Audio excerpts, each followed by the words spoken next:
The Splash Live from Civic Center TV, featuring stories from and about people like you in the greater West Bloomfield area. Simulcast on cable, 89.3 Lakes FM, social media, and the web. Now live from Green Media Center on Walnut Lake Road, it's The Splash Live. Boo! Did I get you? Hello and welcome to The Splash Live on our Halloween episode of the program. Welcome friends and neighbors, I'm Tyler Keefe. Thank you for joining us. We have a great program ahead for you on this Halloween. We'll get serious, we'll get into it, and what is a scary good show ahead. So grab your candy corn, throw it in the trash and replace it with something else that's theoretically edible, and get ready for a fantastic show right here in Greater West Bloomfield. Of course, it's Halloween in town, and with an evening of costumes, candy, and community ahead, we are getting ready for the holiday celebration this evening. But the haunting holiday has its hazards, so I reached out to the West Bloomfield Police Department's Officer Zena Daly to explore the steps that you can take to make sure that safety isn't so spooky. Here's our conversation.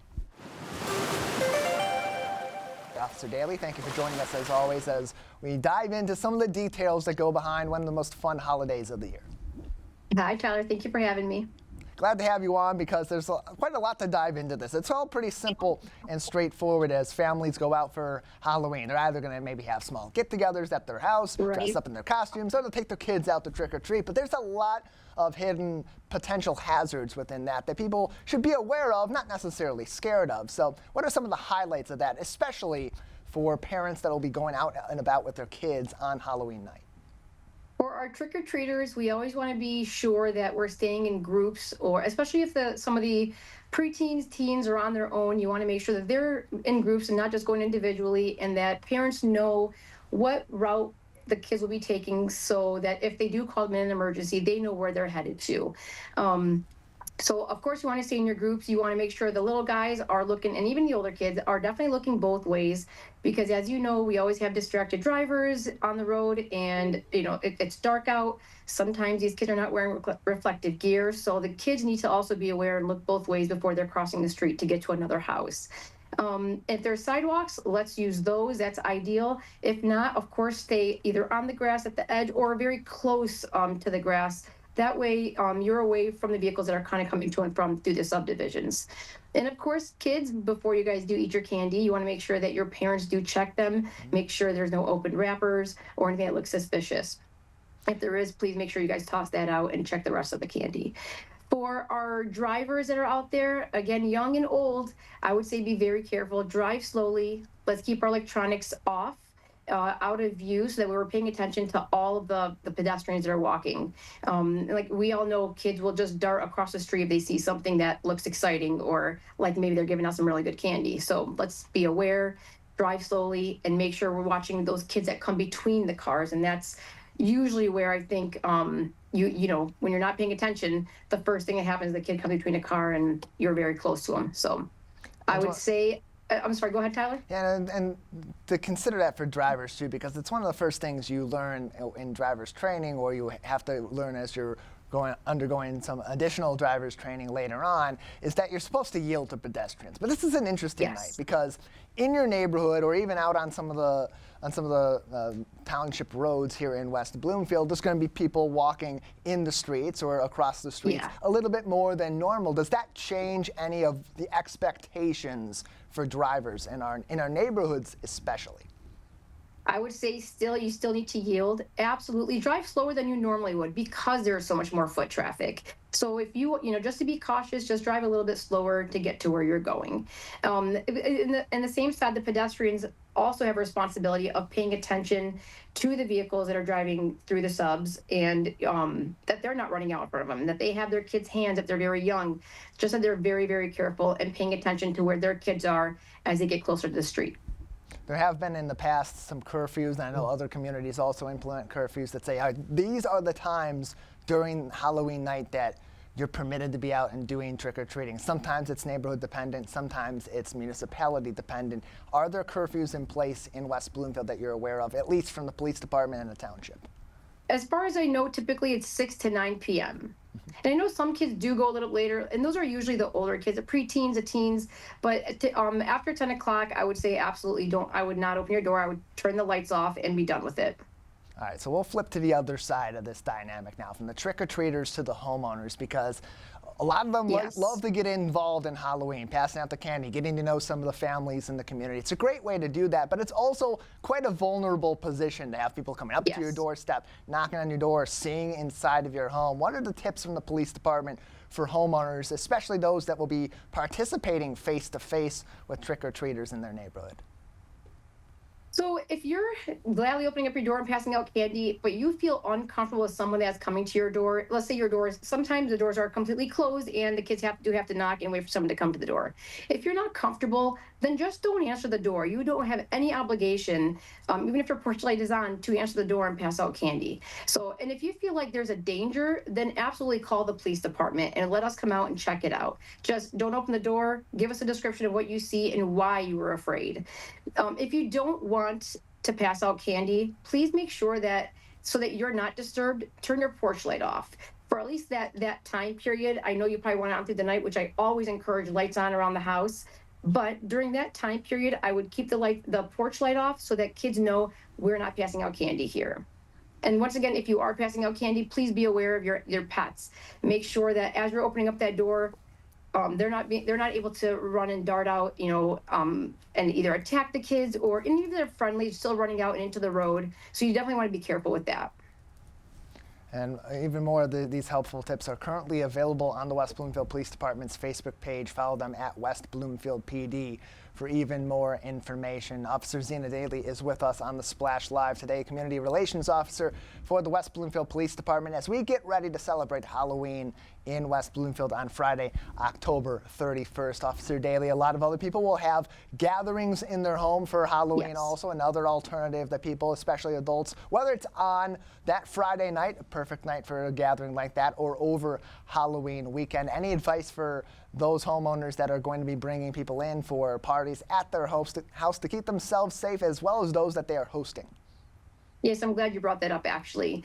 I will start with our younger, our preteens, our teens that do now start to go to Halloween parties instead of either partaking in Halloween trick-or-treating or, like you said, between this week and Halloween where they are having parties. Make sure the parents or an adult, a trusted adult, know where they are, have the address if they're driving themselves or driving with a friend. Make sure that an adult, your parent, knows where you are. If you have an iPhone, you can have that Find My option, and if not, and you have something along the lines of, there are apps, something like Life 360, where you can kind of track each other's location. Parents, if you do have those in place, make sure that those are working properly and that you do check them just in case, or if you're worried, or if your kid calls you or texts you and something unusual seems to be happening. If you feel uncomfortable at one of these parties, I would suggest immediately call your family member, have them come pick you up. But if you feel like you're in a dangerous situation, an unsafe situation, I would call the police department, go to the bathroom, leave the house, and call us immediately, and we'll come out. Yeah, if you're adults that are, what's that? I'm sorry. Please continue. Yep. Oh, so if you're going to adult parties where there are adult beverages, there's alcohol involved, please make sure that you have a sober driver. Make sure that you have Uber set up so that you can at least have a ride home, just as long as you are not the one driving home. Way too many people out there, a lot of traffic. If it's on Halloween, a lot of kids, and that's the last thing that you want. That's something that we want. So we just want to make sure that you remember, have your designated driver set in place. Yeah, definitely an even more important message as Halloween falls on a Friday night this year, a night where many adults will go out and have their fun for Halloween, and their own celebration may involve those adult beverages, and then have the combination of that with kids out and about in the community trick-or-treating on Halloween proper. So all important information. Officer Daly, you mentioned earlier on, for parents and for kids especially, you mentioned for the kids, make sure your parents are able to check through your candy before you start consuming it after you go trick-or-treating. Really important message, and especially nowadays with all the different hazards that are potentially out there from people looking to do wrong by our kids, especially. For parents, what specifically should they be looking for as they investigate the candy their kids bring home?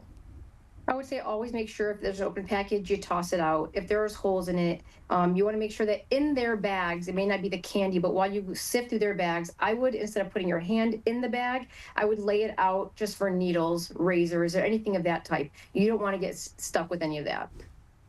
More information, helpful tips available on Facebook at West Bloomfield PD on the night of course, and anytime. If there's emergency, dial 911 and get in contact with our first responders right away. Even more important to have that message as we head into Halloween on a Friday night. Officer Daly, before we let you go, any other important advice that we haven't covered yet or other things people should be considering as we head toward Halloween in West Bloomfield? Just make sure you're safe. Make sure that you have your designated drivers as you're going from parties between now and Halloween, and always, of course.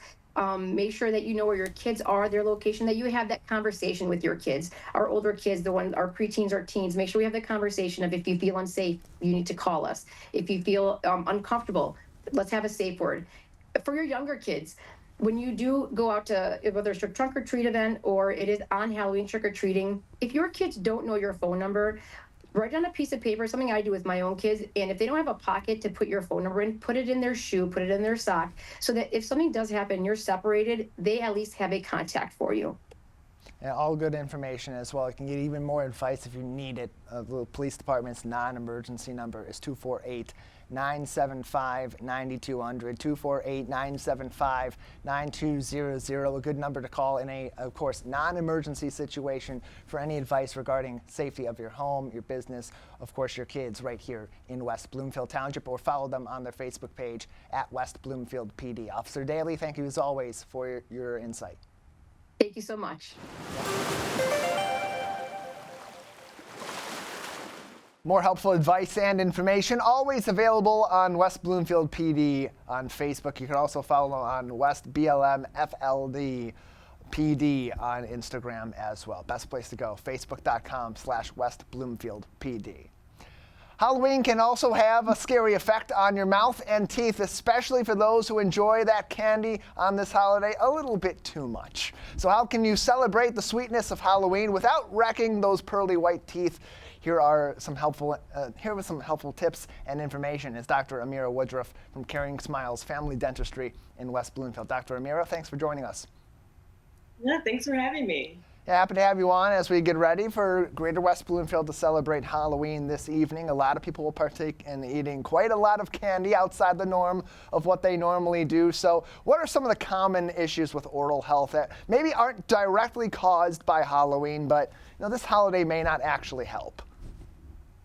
Yeah, I would definitely say it's probably three things: cavities, crowns that are lost, so like pulled off with sticky candy, and broken teeth from hard candy. So like you mentioned, it doesn't always mean it's because of the Halloween day, but a lot of times it's from pre-existing issues that were there that the candy is kind of exposing. And it often depends on the household. Every different family, every different group maybe will give out a different kind of candy or have that sitting around tonight at a party or in their office. And not all candy is created equal. It does have a different effect depending on what kind and what's the makeup of it. Are there certain types of treats that are worse for your teeth and worse for your mouth than others? Absolutely. So kind of like I just mentioned, the sticky candy, that is going to be the one that is, to be honest, my favorite, but it is the one to stay away from the most, only because it, like I mentioned, can pull off crowns. It can get stuck in the grooves of your teeth. So even if you're thinking you're doing a good job cleaning everything off, there could be things stuck in the grooves. The best for your teeth is chocolate because it just kind of melts away. And it actually just is one of the candies that doesn't increase the incidence of cavities as much as something like sticky candy. That's an interesting point, too, because people will enjoy the chocolate and think, oh, I'm having too much of this, it's going to wreck my teeth. And it might in that case, because if you overindulge, anything is bad. But the sticky candy that people may have as a one-off could actually be the worst of all of them. Interesting point. Kids, particular, Dr. Amira, are going to be the ones that are going to flock toward the candy en masse tonight and throughout the weekend. So as parents are helping their kids celebrate the holiday, get into the Halloween spirit, and enjoy the candy they collect in their neighborhood or at Halloween parties, how do they help to manage that to make sure the kids are having their fun, are enjoying their treats, but not going overboard and maybe hurting their oral health? Right. That's a great question. I would think that one of the things people probably don't think about is that the best thing to do is actually, if you're going to have candy, to have it in a small window.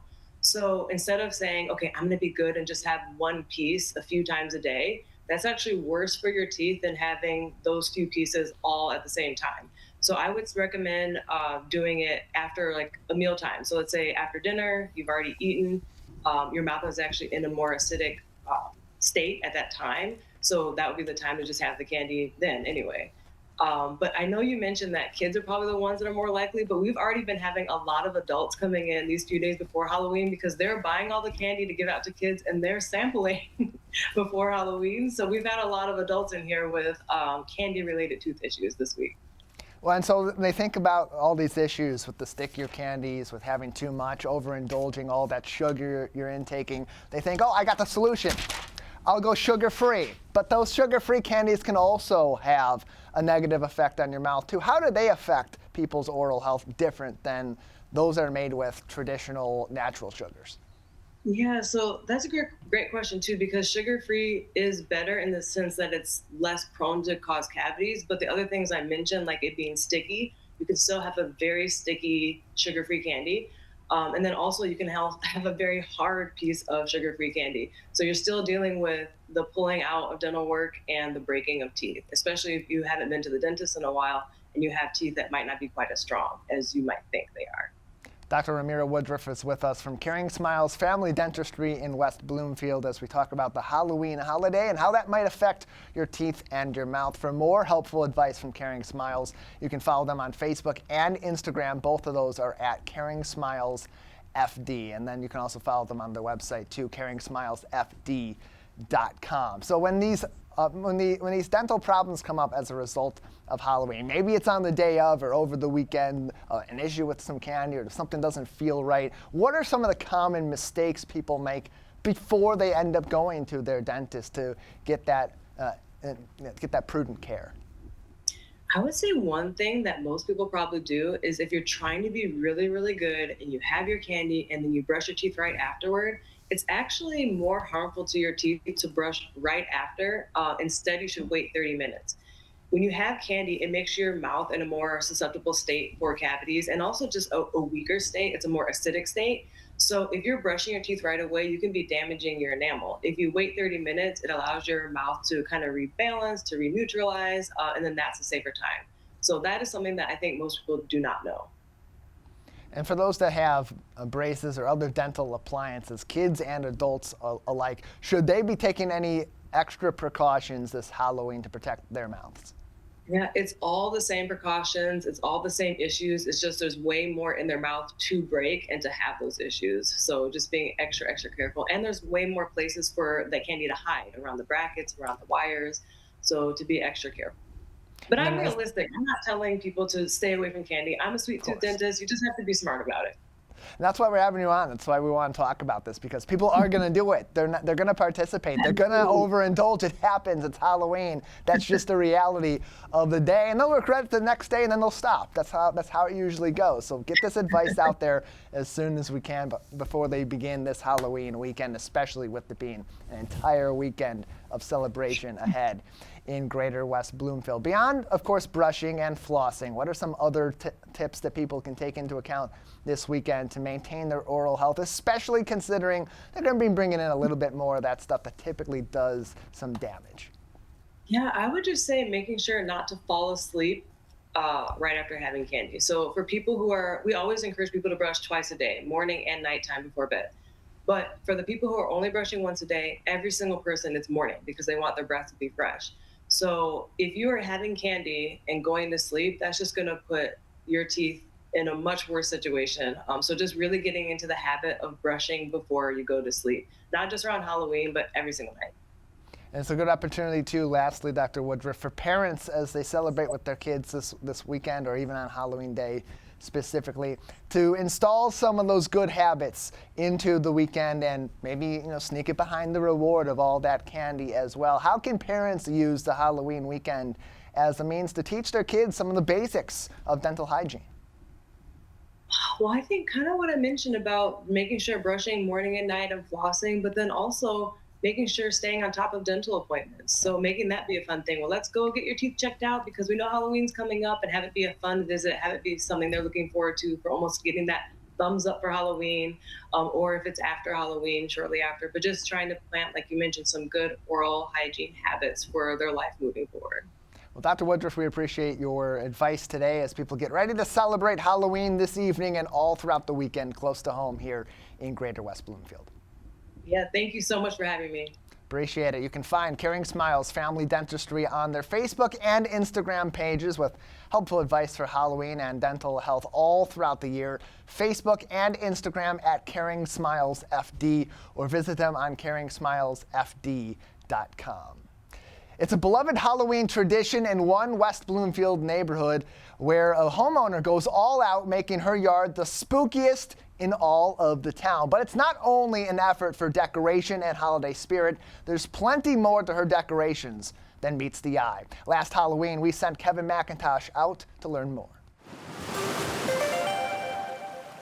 Halloween excitement is in full swing here in West Bloomfield, and one local homeowner is taking things to a whole new level. This home on Hardwood Street is no ordinary Halloween display. With over 100 inflatables and handmade decorations, it's become a must-see for the neighborhood and beyond.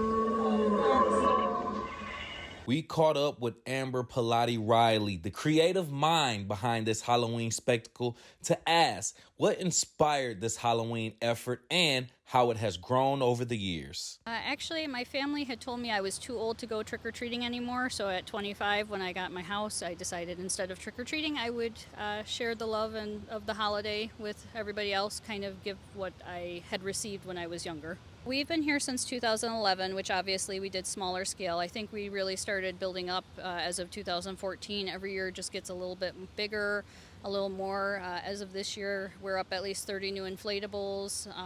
So we do keep adding. I think there's 2 new fog machines this year. So, and then of course, things from last Halloween that we get when they're on sale. So there's a lot of new stuff this time around. We also spoke with Amber's neighbors, Joe and Renee Seastat, about what this display means for this community. So we moved in the neighborhood about 7 years ago, and this was all going on back then. It's just grown each year, probably 20% more things. And so we've attempted to rise to the challenge. We all come out as neighbors and we're in our street, doing things like handing out hot dogs, handing out candy, doing movies, inviting all the neighbors to come together because we just love this neighborhood. We love the fact that Amber does this specifically to help the rescue pets. She, ever since we've known her, which has been the last about 6 years, she has been passionate about fostering rescue animals, and she's our go-to. We have a lot of pets too, and she just is amazing. She's got such a heart for animals, and so the fact that she does this specifically to raise money for a cause that's very dear to her heart is really cool because people show up for it and then they get the benefit of knowing that they're actually helping a good cause. In addition to spreading Halloween cheer, this display serves another purpose. A donation box sits right at the front collecting funds for a local animal rescue organization. The rescues that we are helping this year is A Rejoiceful Animal Rescue, which is in Michigan in Clinton Township. We're also helping PERS Abound, which is also in Michigan. They help with, PERS does primarily cats. A Rejoiceful does both cats and dogs for finding them homes, and the money that we're raising is going to be split between both rescues 50-50. And we also, at our location, are accepting if people want to drop off returns, we'll take the cans and bottles back for them and give the proceeds to the rescue, as well as if they have any gently used items for pets that maybe they've grown out of or don't need, we also take those to the rescues as well. On the intersection of Hardwoods and Green Road, this West Bloomfield house is a Halloween highlight. With Civic Center TV, I'm Kevin McIntosh. Something not so scary as we celebrate Halloween in Greater West Bloomfield. Close to home, the West Bloomfield Lakers are looking to bring the horror of Halloween to the gridiron this evening as the Brighton Bulldogs come to town to open the MHSAA Division I playoffs tonight at the Swamp. I spoke to head coach Zach Hilbers about the Bulldogs as he prepares his team for the playoffs, beginning with the monster that is the Brighton defense. Yeah, I mean, they're a pretty talented team. They're a good team. They haven't given up a ton of points, like you said. I know they kind of did last week at Fortson, but, it's kind of some weird things happen in that game. But, yeah, they're a big team. They're strong, huge O-line, 2 really good tight ends. There's just a lot of playmakers all over. And they have 2 shutouts this season, 6 games where they allowed 14 points or less to their opponents. They won all 6 of those, 3 of those against playoff teams. And as you come into this game, you've played against some really powerful defenses that have given you some trouble and then been able to compete with your offense in the process along the way. So having that experience now to go up against a team like Brighton, how does that help to inform your players in your game plan as you go into this particular ball game? Well, I think we just got to play complementary football. So, if our offense does a good job controlling the ball, our defense plays good defense, then, you get up a possession or two and you limit possessions, you're in a pretty good spot. But, it's easier said than done in the playoffs, and especially against a good team like Brighton, who, in their own right have some pretty big, powerful kids, not only at the skill, but on the line, the running back. So, we know it's going to be a unique challenge. Yeah, the offensive line chock full of upperclassmen, defensive line, really that front seven, mostly juniors and seniors with a couple of really talented sophomores in there. So this will be a really interesting matchup for your team because the way the playoffs shook out, you're going to have Brighton in round one. Round two, you're looking at either Heartland or Novi Detroit Catholic Central. Either one of those is going to be a really tough matchup. But everyone's going to be looking on paper at Catholic Central in round number two, considering the result of your season last year and the fact that they're 9-0 and they're arguably the best team on paper coming into the playoffs in all of Division I. So as you look toward the playoff outlook, how do you keep the guys focused on round number one when there's so much different storylines ahead for the team and it's tough not to look ahead a few weeks at your prospects for winning a title? I guess whether it's CC or Cass Tech or Clarkson or Grand Blanc, there's nowhere to hide in D1. Not the first round, not the second round. So we don't literally look ahead like that because all we're guaranteed right now is this week and this game on Friday. And if we don't do the right thing, it's Brighton that's going to be playing, whoever next week. So I think it might be natural for people to do that. I certainly do it when as a fan of the NFL or college football or whatever. But we don't get that luxury, so we don't let the kids that luxury either. West Bloomfield taking on Brighton, 7 p.m. kickoff on Friday night at the Swamp. Should be a very interesting game as we kick off, as Coach Hilber said, a Division I playoffs where there is absolutely nowhere to hide. We talk about that defense being incredible all throughout the season, the number of low-scoring games they've been able to force against their opponents. Have the Bulldogs, that offense, they're no cupcake either, going up against a couple of quarterbacks that they play that are sophomores that have had pretty darn good seasons. Don Magosta recently been their primary quarterback, but Jackson Buckley started off the season, first 4 weeks, almost 900 yards, over 800 yards, nearly 900 yards of total offense between the air and on the ground. It's a dynamic and talented offense. So how do you scheme for that defensively, considering they can do a little bit of everything? No, you're right. Just from watching a few of their games, they can spread you out and they can throw it. They got playmakers at receiver. They got two really big tight ends that can block and they can catch and they can run after the catch. And they got a pretty powerful running back that reminds me of some of the guys in our league that are just loads and really hard to bring down. And that they have all at different points of the year stepped up and really made plays. And I don't know, like I kind of said, that we don't have a ton of familiarity. So I see all these different kids that can make plays, and I don't know what their game plan is going to be, and that's kind of the challenge for us right now. It's tough too when you go up against a coach with that kind of experience too, that is going to bring his A game as you bring yours. Tons of experience between both of these coaching staffs only makes that much more interesting of a matchup. As you go into the playoffs, especially after a 7-2 season, a couple of games that are really the only lone blemishes on your record and on tape from this particular season, you have a balance of wanting your team to come into the playoffs as confident as possible so that they go out on Friday night expecting to win every week, but to keep that balance between confidence and cockiness that often leads to those mistakes that can be fatal at this time of the year. How do you maintain that balance when you're coaching kids in an emotional game like football? Yeah, you're right. It's probably a fine line, but we'll take confident in the assignment and their abilities more than, that's the opposite of that. Because if they're confident in the assignment, they understand the game plan and what they're supposed to do, and obviously their ability to go ahead and get that done. If they start going over that line, it's our job to, pull them back and yank the chain metaphorically. Still, I think that's what you want, especially on defense, what you want them to be thinking. Does the message change this time of the year, other than the basics of you lose, you go home, when you're preparing for a playoff game versus when you're preparing for a regular season game? No. Other than what you mentioned, no, I don't think so at all, because at the end of the day, there's 32 teams in the state. If you're lucky enough to win, obviously that gets cut in half, and I think if you put too much focus on that, you get this pressure that starts to build up. But, with the teams that we play throughout the year, whether it's our league, Ford's in week 1, Birmingham Groves, like all these talented teams, like we've seen really good football. We know we can play really good football. We just got to believe that we can do it when it counts. Of all the teams you've played this season, of all the successes for West Bloomfield in recent years in the playoffs and down years that didn't go the way you expected in the playoffs, like 2021 or even last season, so many different lessons you can bring to this locker room as you get ready for Brighton on Friday night. What are some of those that you're incorporating as you're getting your team prepared to open the playoffs against the Bulldogs? Is that, you're pretty much guaranteed 48 minutes of football. And we got practice all week, and you should honestly cherish that because before you know it, it's going to be gone for everyone. But, you get 48 minutes of football, and if you do it right, you get 48 more. And if you take it week by week and you believe in the stuff, you can be pretty special. Or if you don't, and this game can be really cruel sometimes, like you can be done in 48 minutes.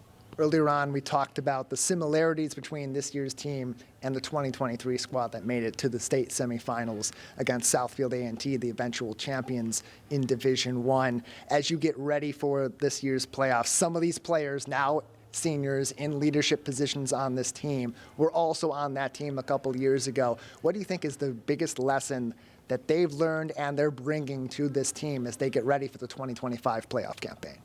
Well, they've seen what it takes to get, I guess not quite to the mountaintop metaphorically, but, right on the cusp of it. Yeah, about as close as you can get, right down to, the last play in the semifinals against the eventual state champion. So, they've seen what it takes to win this time of year, and then I guess they've seen the opposite of that, too.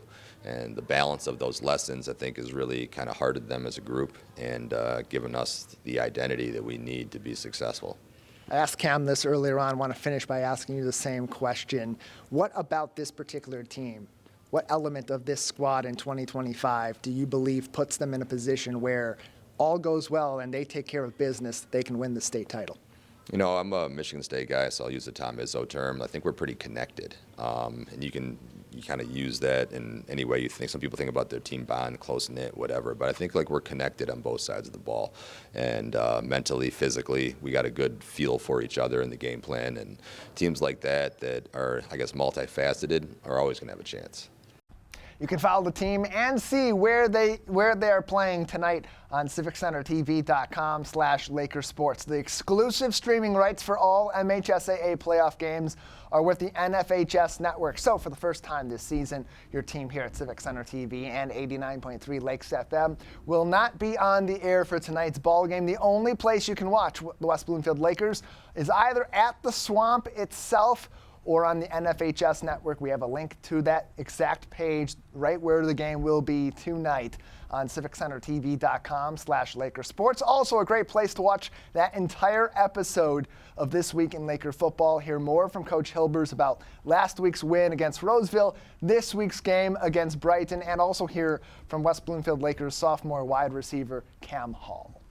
Saturday continues a tradition in the West Acres neighborhood right here in West Bloomfield, uniting a community in support of local artisans, makers, and small business owners at the annual West Acres Craft Show. Our team recently spoke to the president of the West Acres Women's Club, Carrie Long, for the inside scoop on this Saturday's event.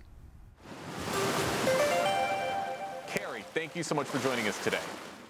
Thank you so much for having us. I'm so proud to be here and talk about this craft show. This is our 50th year, so it's kind of a really special anniversary. It's been 50 years of volunteerism to put on this amazing craft show that the whole community enjoys and looks forward to. 50 years. That you're absolutely right. That is an incredible milestone, and there's so much to look forward to with this year's event. What kinds of vendors or crafts can visitors expect to find this year? So we always try to be diverse so that everybody that comes can find something that they love or can't live without. So we have textiles, clothing, a lot of soaps, lotions, jewelry. We have blown glass artisans, pottery, food, woodworking. There's a vendor that has a lot of knitting, beautiful baskets, kind of creative stuffies, things like that. So we really have a little bit of everything. Certainly sounds like it's something for everybody, and all just in time for the holiday season, which is even better. Now, I'd imagine, especially with such a big event like this, a lot of people want to get involved. A lot of people want to be at this show. How do you go about selecting or inviting artisans to participate in the show? Well, since we have been around 50 years now, artisans want to get involved and want to be a part of the craft show because they know what a great community it is and have had great success. So a lot of artisans have reached out, sent emails, filled out applications, things like that in the spring. And then the Women's Board takes a look at it and we decide which artisans we would like to invite to be a part of the show. Perfect. Pretty easy system and great opportunities for all of these artisans to become involved. Now, Carrie, I am curious, how would you say this event brings together both residents and visitors from outside of the community? Well, the entire show is put on by volunteers. It's all volunteers in our neighborhood, and it's a great way to put this on and invite residents from outside of our community to come be a part of it. It's just a great event to put on and invite everyone. Certainly sounds like it, and sounds like volunteers play such a very integral role in helping this show to become what it is every single year, wouldn't you say? It's our secret sauce. That's exactly right.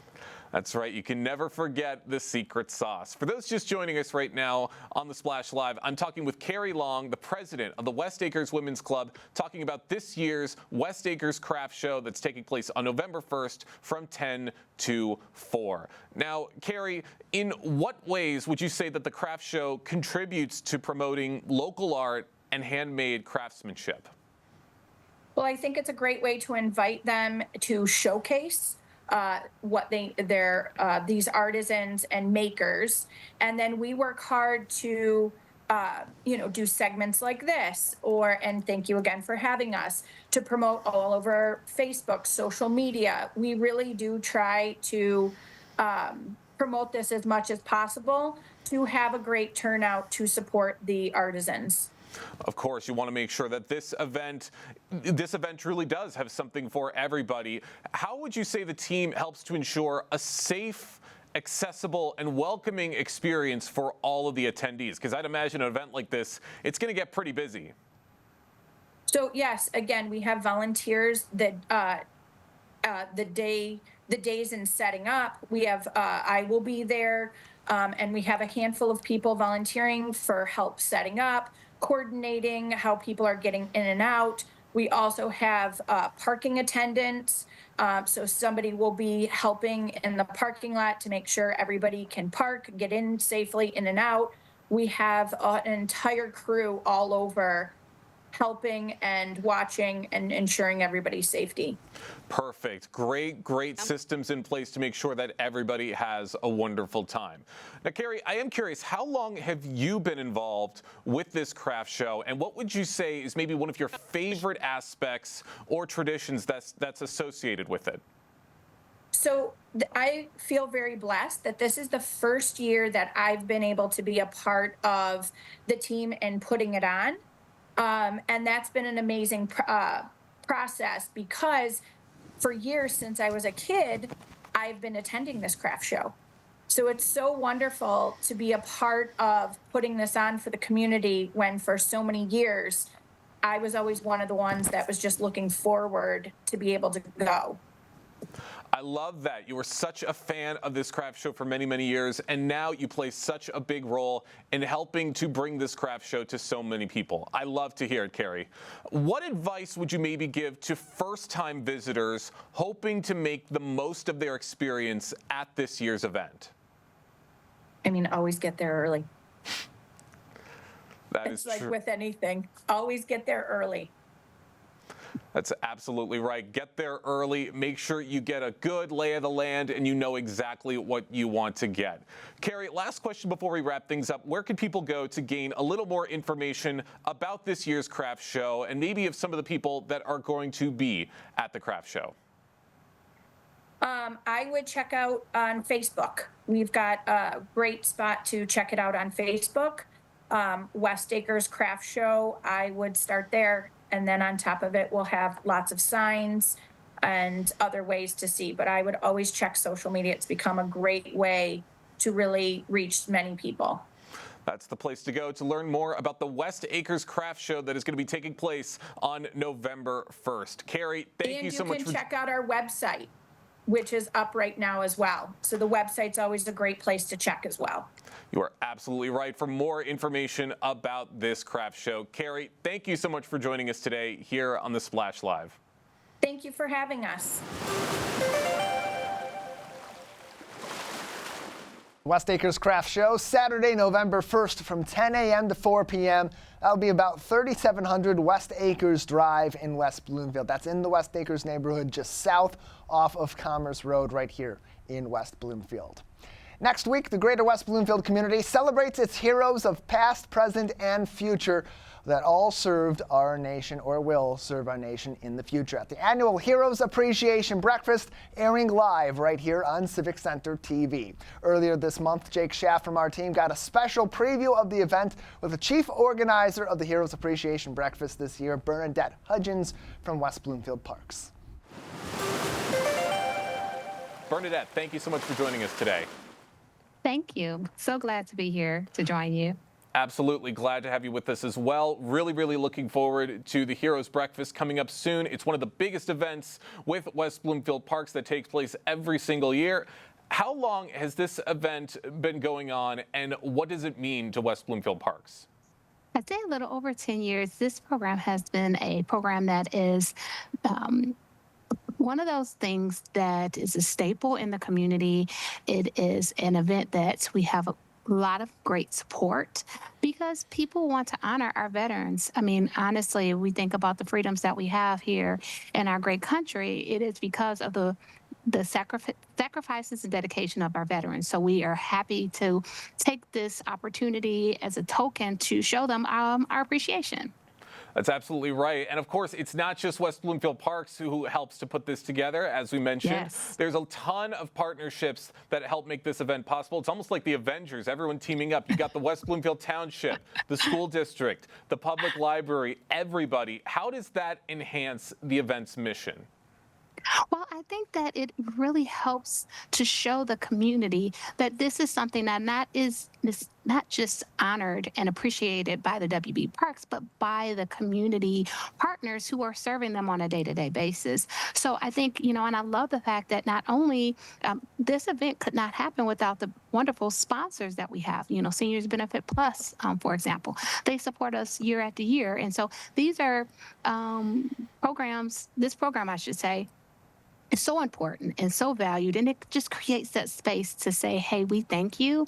And we're excited this year because we had the hometown singers, but then we also have some local musicians, and that will be the middle school. They will be performing our veterans out at the end of the session. So we're really excited about this year's event. And we also have some donations from Mission Barbecue. So we're really excited about this event and looking forward to being able to gather our seniors, all of our veterans to acknowledge this important season as we go into Veterans Day.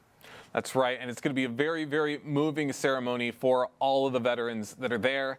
And every Heroes Breakfast, I'm sure no two Heroes Breakfasts have been exactly the same. What new features or enhancements are being introduced this year compared to past years?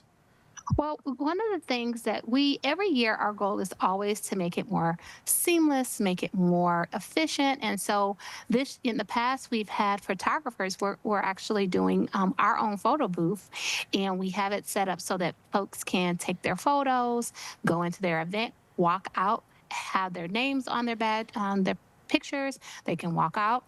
We also, like I said, we had a donation from Mission Barbecue, and they're donating a Tiffany casserole. So that will be a new addition. And we have all of our wonderful volunteers who play a key role in making this event happen so that we can serve almost 200 folks that come out. And we also have a process that is easier for them to check in. And we have a special guest from Selfish Air Base. So we're really excited about this event.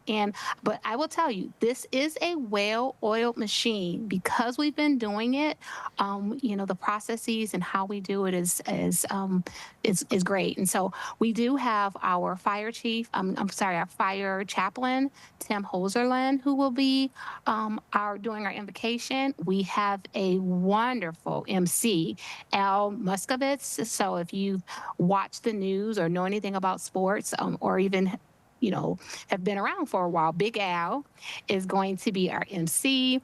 And then we have our one of our fire chiefs will also be our MC. So will be one of our folks who will be doing some speaking as well. So I think we have some really great things going, and we're excited about the event this year. You absolutely should be excited. It sounds like you've got a great lineup of speakers and entertainers for the program. How do you select who speaks and entertains for the program, and what qualities do you tend to look for in those people? I think one of the qualities first, we want them to understand the veteran experience. So if they are not a veteran, that they've interacted and engaged, because again, this is to honor our veterans. So we want to make sure that we are having presenters who can speak to their challenges, who can speak to how important that they are. So that's really important for us. And then also making sure that we are trying to find local veterans or people who are currently serving, so that we can make sure that we are taking into consideration some of the challenges that people may experience just living and also the wins that people may have living in our community or near our community. For those just joining us on the Splash Live, I'm talking with Bernadette Hudgens, the Senior Services Manager for West Bloomfield Parks, who's giving us some insight on this year's Heroes Appreciation Breakfast that is going to be taking place on November 4th. Now, as we've said, this event is open to everybody, not just veterans, but non-veterans as well. How do you balance honoring veterans while also including non-veterans, and what's the significance of making it open to all? Well, I think it's important as we think about honoring our veterans that, again, that they know that it's not just our community partners, right? So anyone who is not a veteran and they're not coming as a gift, the fee is nominal, $15 for breakfast, and most of us spend more than that going to brunch. So $15 is a nominal fee, but all of our veterans, and again, you don't have to be a West Bloomfield veteran to come. So you go on to our WBparks.org website, you can go and look for the registration, and you can register, and every veteran is able to bring one free guest. So again, it's a great event. The tickets go fast, so we encourage people, go ahead and get that registration going so that we can make sure that we're ready and prepared for you. And it's going to be an exciting event. Sounds like it, and I hope that there are a lot of veterans that end up making their way over to West Bloomfield Middle School to celebrate this event. And as this has been going on for a few years, I'm curious, what has the response been from the veterans who attend, especially the ones that have come back every year? And are there particular moments that really resonate the most with them? I would say yes. So first of all, this is a very important event, and our seniors, the feedback has been very positive. They enjoy it, they respect it, and they look for it. And so, we are always thinking about how to make things better and greater. And we receive feedback. Last year, we happened to have it on a Saturday, and we received feedback that there was a preference because of our Jewish veterans would like it to be on a weekday. So we were able to work with the school, and because the day of voting is a day that we know automatically that the children are not there or will be leaving, we can make sure that the space is open. So, and it was a question of, wow, you're having this event on the day of voting. And I would say, as we think about one of the wonderful things that our veterans fought for, and that's for our democracy. So having it on the day of voting, I think, is a way to also commemorate one of the key things that they fought for in regards to our freedom. So it's going to be a great event. And the wonderful thing about it is that it's just for a few hours. So again, it's not the whole day. You come in, enjoy some music, along with great speakers and a tasty breakfast. I say that our school children are eating really well because the cooks and the culinary staff there at the West Bloomfield Middle School, their breakfasts are bar none the best. I know that I've enjoyed. That's great to hear. And that's very interesting to hear the thought process in terms of choosing the day. And it makes a lot of sense. It's a day that everybody is thinking about our country. And of course, that means it's a day we're thinking about our veterans. So it all makes sense. I think that that is a great decision. I got a couple more questions before we wrap things up, Bernadette. What would you say this event means to the families of veterans and their service members? And how would you say this impacts them specifically? I love that question because I think it speaks to how honored and appreciative that they have that we have an event like this, that they can say, not only do I care about my veteran, but there is a level of respect and honor. And also we appreciate the family members, because if you are a family member of a veteran, there is sacrifice. There's sacrifice that you would have made that otherwise other people may not have experienced. So you've given up a lot as a family member of a veteran, whether you are a child or even a grandchild, because there are stories and also experiences that they may have that impact them today. That's absolutely right. It's important that these stories are preserved, and it's great that this is going to be an amazing event to help tell those stories and to celebrate these veterans for everything that they've done. Last question, Bernadette. Looking ahead, how would you like the Heroes Appreciation Breakfast to evolve or expand in the future? I think we're constantly thinking about how to make the program better. And so I think last year we had a video that was done. So I'm really hoping in the future that we can do some things more with the students to be able to engage veterans who may not only show up, but also just to make sure that we take into account people's stories, people's experiences. And it's always wonderful to hear a speaker, but it's something that is to be said about a person in real, a person who may just be a regular guest and may not have been a corporal or a sergeant, but as a private who have had experiences. So I think thinking about how we can continue to engage our participants in the program, I think that's one of the things that I'd like to add as I think about what this program, broadening and having it grow in the future. Well, we can't wait to see what's to come with this year's event and for everybody to be celebrating all of this fun on November 4th. Bernadette, thank you so much for joining us today here on The Splash Live. My pleasure, and anytime. You can watch the entire show live on Tuesday, November 4th on Civic Center TV. A link will be posted on our homepage to view it live during the show, and you can also find it on our YouTube and Facebook pages as well. More information on civiccentertv.com on Tuesday, November 4th. West Bloomfield is home to one of the largest Chaldean communities in the entire United States. And now the new Chaldean Community Center here in West Bloomfield is hosting classes that are helping to preserve the historic Chaldean language. Jake Schaff from our team recently spoke to Farah Shamami from the Chaldean Community Foundation to learn more. Farah, thank you so much for joining us today. Hi, Jake. Good morning. Thank you for having me on today. Of course. Good morning to you as well. I'm going to jump right into it. What inspired the Chaldean Community Foundation to include Chaldean language courses as part of its new West Bloomfield Center offerings? So I'm sure many people may know that there is another Chaldean Community Foundation in Sterling Heights, but this location here in West Bloomfield, the focus is on cultural preservation. And one of the things that we'd love to preserve is the Chaldean language. We have started classes for youth as well as adults. We kicked off in the summer and had a class for teenagers. It was very well the response to that class was amazing. We had nearly 17 kids take that class that came in every Monday and Wednesday from 9 to 11 a.m. for 6 weeks. Great, and that's awesome that these classes have already made such an impact on the community. How would you say these classes help to preserve and strengthen the cultural identity of the Chaldean community, especially among younger generations? Well, being born and raised here in America, we spoke primarily Arabic or Chaldean at home.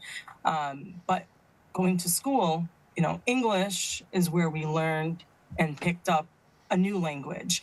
But then it was difficult to learn a second language. And so now a lot of the youth regret not learning the language at home. And so a lot of people are, again, they're very eager to register and start the classes.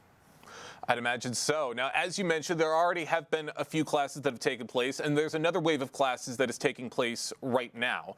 How has the community response been so far to the introduction of these language classes in West Bloomfield? What have some of the students had to say? Oh, the students are amazing. They walk into the class and they're greeting each other and the instructors in Chaldean. So another word for hello in Chaldean is shlama. And so that's what they say. And then when they leave, they say posh bishlama, which is goodbye. They're enjoying learning numbers and they're learning the days of the week. And, these are, although they're walking away with a great grammar knowledge, it's eventually we'd love to teach reading and writing as well. Of course, and I like that these classes are making it so that you enter the class and you're already speaking the language, kind of like the language classes that I've taken throughout high school and through college. It's a language course, and that's exactly what you are meant to do. So that's perfect. Getting that experience out of the way is perfect. In what ways do you hope these classes will foster connection between both longtime residents and maybe some of the newest members of the Chaldean community? Well, I think some of the connections are that, we all come from the same place. So we grow up, learning the Chaldean culture, the traditions, the heritage, but now here's another component, it's the language. And so I think this will go on for many, many years as they continue to learn. And then we're also integrating cooking. So we've started our kitchen here, and we have a demo kitchen, and we've been teaching Chaldean dishes as well.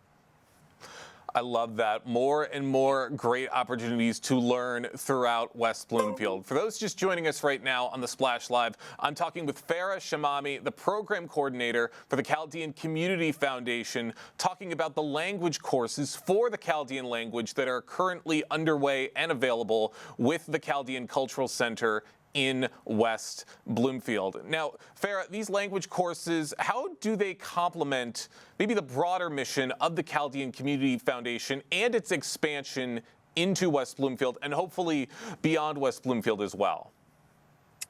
So we're looking, part of it is to, again, preserve the culture. The Chaldean language, Aramaic, that's the language that Jesus spoke.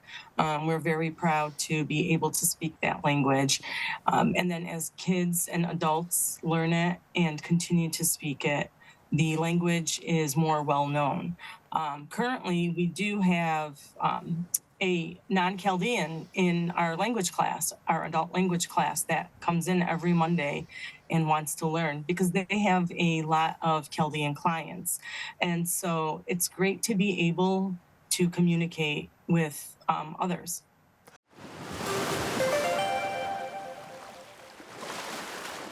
We appreciate Farah for joining us to explain more about these Chaldean language courses available through the Chaldean Community Foundation here in West Bloomfield and throughout southeastern Michigan. View our full segment with Farah Shamami on CivicCenterTV.com. That's our show. Want to remind you that television that's close to home is always online on CivicCenterTV.com and across all of our social media outlets. Facebook at Civic Center TV 15. Everywhere else at Civic Center TV. Big thank you to our crew and to you as well for joining in. We hope you have a fantastic Halloween weekend. For our entire team at Civic Center TV, I'm Tyler Kieft. Thanks for tuning in to the Splash Live.